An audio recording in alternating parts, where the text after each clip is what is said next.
So welcome to Portimao and welcome to the first sighting of the KTM 990 RCR. Is that right?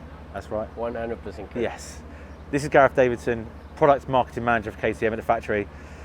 Gareth, thank you so much for having us. I mean, we are the first people to see in the world to see the bike. I mean, this is something that we've been crying for, our viewers have been crying for. I mean, we look at this bike now, look at the prototype. So this is the bike that's going to be raced across European Supersport Series. Looking at it now, obviously, it's very racy. You've got race components, brakes, slicks, wheels, etc., etc. How different is it going to be come production? So obviously our main focus and start point is always the street homologated model. Yes. And in typical fine fashion, you know, bringing out a product like this early was done on purpose to go racing. So, you know, we talk about delivery and we've seen so some cool cool comments. I mean, people enjoyed how this looks, and it is totally inspired and pretty much gifted to us from the motorsport team. Yeah. And, you know, it's done on purpose so that the public realize that we are still in the development phase in this motorcycle. We are not final in certain things. So for sure, we're taking a risk by bringing something like this out so early. You know, we're still so far away, although we've got a faster market. We've got February 2025. Yes. And exactly the 4th of February 2025, we lift the embargo off the street homologated model. Right. Which is a massive date for us, and the poor R&D team have so much pressure to have this motorcycle ready. But as far as being so far apart from what you see here, for sure there's going to be street homologated parts, fitted mirrors, headlight, tail light. That's one of the big things. There's lots of people saying don't put a horrible headlight on it. Obviously, I guess you don't know exactly what it's going to look like yet. The headlight we do. Okay, right. The headlight we do, that's a secret that I would like to keep until February. Yeah. It's something that I think should be held back a little bit. Not giving too much away, but there is a little hole here that's not for ram air or anything like that. It's pretty much where the headlight will go. Right, so that's sort of information that I can give away because it is confirmed, the placement. What it will look like, simple answer, single projector with the most advanced technology that we've got. So no big mess, no fuss, one unit that will do everything that it needs to do. Okay. And as a shape, as a kind of silhouette, if you like, is it going to look like this? Exactly the same. Exactly the same. Wings? With the wings, with everything. And obviously the wings are completely purpose designed. We've done so many hours spent in the wind tunnel trying out hundreds of different types of wings, and I'm so glad we went with these because they actually look pretty cool.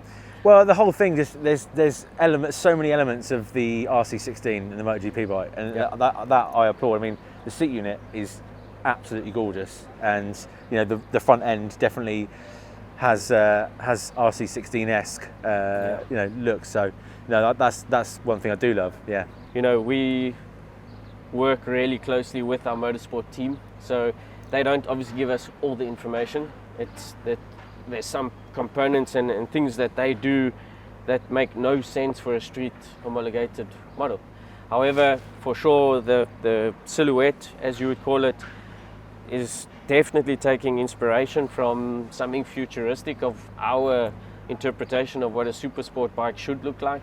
And again, you know, coming out in the supersport category, we wanted to do this for quite a long time. Yeah. I mean, it's been a big discussion, and you know, the 950 platform that we base it on, it's an exceptionally good motor and really, really solid foundation, and something that we feel we'll get a lot out of. And obviously we've had to do this because with the ultimate goal to go to World Supersport, we need to make sure we build something that is able to compete and able to be featured in a world championship, because ultimately this is where we want to go.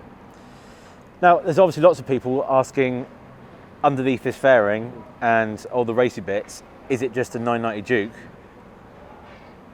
in wolf's clothing? Well, I think let's address let's call it the elephant in the room. So for sure people will compare it. It's natural. Yeah. It's the same engine, for sure.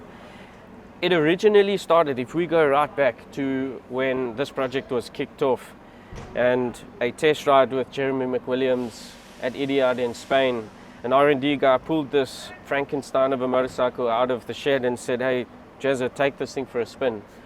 And for sure it was built at the time out of parts lying around in the R&D, which consisted of a lot of 990 Duke parts, because that's what was available. Yes. And he came back with a smile on his face saying, "We need to show the top guys this motorcycle because we need to make it." Since that day, it's so far evolved from what the 990 Duke is. We've got full linkage suspension at the rear, which the 990 Duke does not.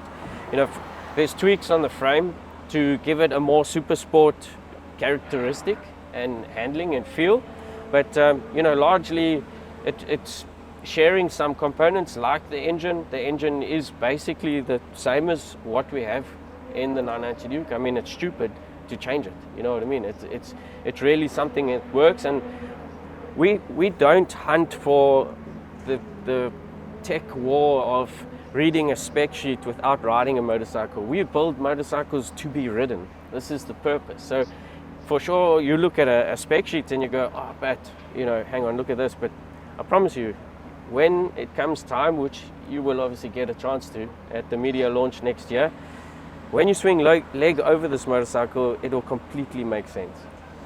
So obviously you can't talk about the geometry changes or anything like that. I know there's lots of stuff that still hasn't been decided, and obviously you're not going to tell me on camera exactly what's what. But so is there anything to the engine? Obviously it's essentially the 990, but is there anything to make it racier, different cams or anything like that? There's not a lot of changes internally. No. It's just helping with a lot more airflow. I mean, we've gained a couple of horsepower with positioning of the airbox a little bit better to optimize airflow, and obviously, as you know, more air is more burning fuel. So we've also managed to play around with the ECU to allow some more power to be produced. But right now, because of homologation, we can't give away too much because these need to be confirmed so that we can have claim. So for sure. But in terms of geometry, we are still playing with geometry ideas. We've got quite an aggressive test program with quite a number of riders. So we're not just using one rider's input. We've got about 8 riders that we are using to give different feedback. And this is really important because not every rider is the same shape, size or weight. No. So we really need a lot of input, and we focus so much on ergonomics. It's something, again, not something you would read on a spec sheet, but we make the bike rideable. This is our main focus, and anybody that feels comfortable on something will have the confidence to go fast. Now, something that really interested me in our little secret press chat last night was the fact that you talked about benchmarks being the testing benchmarks as the Panigale V2 and the Aprilia RS660 as something in between that. What can you elaborate on that a bit? What do you mean? I mean, obviously it's kind of in the middle with power. But is that, what else can you sort of expand on? So obviously we've got to look at where this makes sense. Yes. And it's not a gap to fill per se. It's more, we want our riders to ride a motorcycle every day. I mean, there's nothing cooler than probably taking this out on the street to work every day. And it should be usable for this. It shouldn't break your wrist in a 10-mile ride.